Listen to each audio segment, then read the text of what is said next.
Hello guys! I'm here again for another simple recipe, patola with misua and sardines. Narito ang maikling impormasyon tungkol sa dish na ito.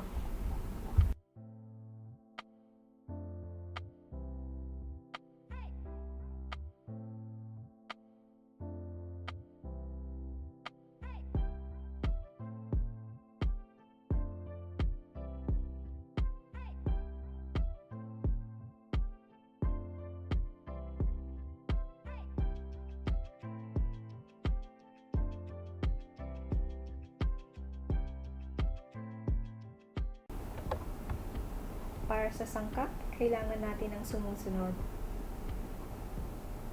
Patola, Misua noodles,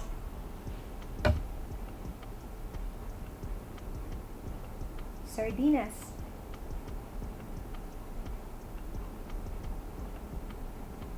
bawang,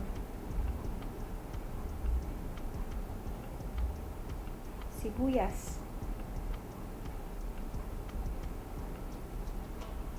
asin at paminta, mantika,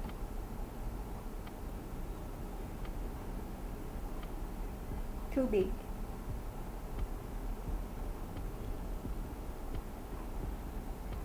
this one is optional, green onions for topping.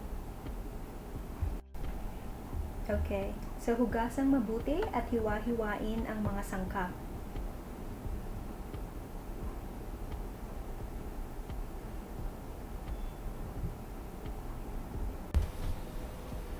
Ibuhos ang mantika sa isang mainit na kawali at igisa ang bawang at sibuyas.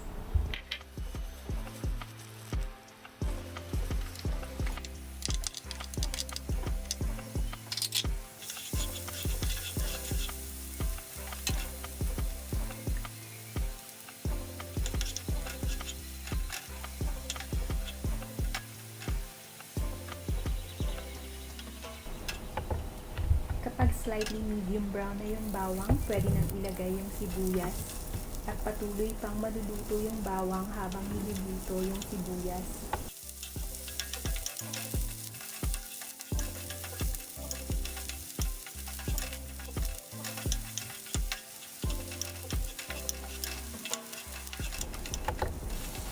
Kapag luto na ang bawang at sibuyas, pwede nang idagdag ang sardinas. Lutuin lamang ng 1 hanggang 2 minuto.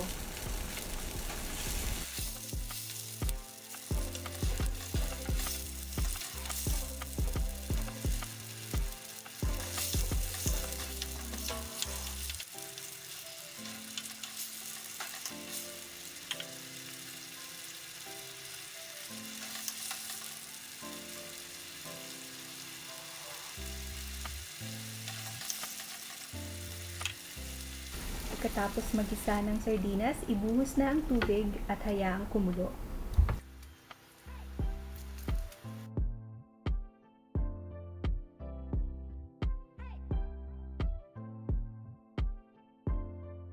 Kapag kumukulo na, pwede nang idagdag ang patola at lutuin lamang sa loob ng 2 minuto sapagkat mabilis lamang maluto ang patola.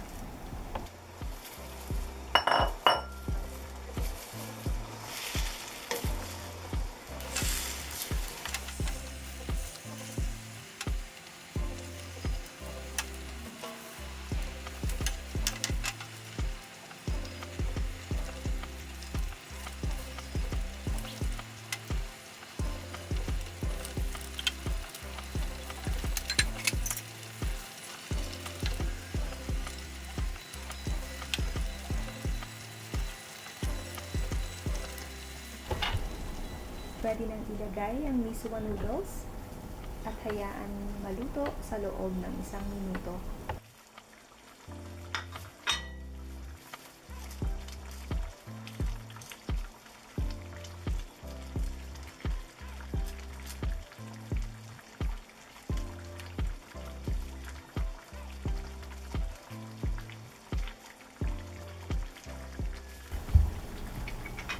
Pagkakataong ito, pwede nang timplahan ng asin at paminta, depende sa inyong panlasa.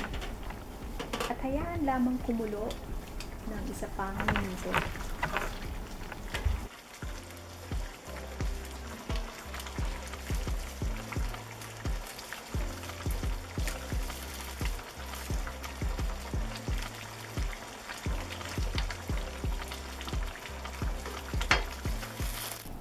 At this point, pwede na nating i-off ang kalan.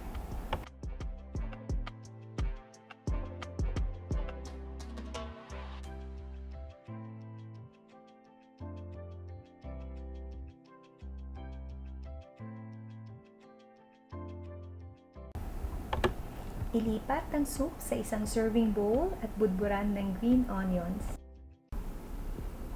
Sana magustuhan nyo guys! Happy eating! And see you in my next video.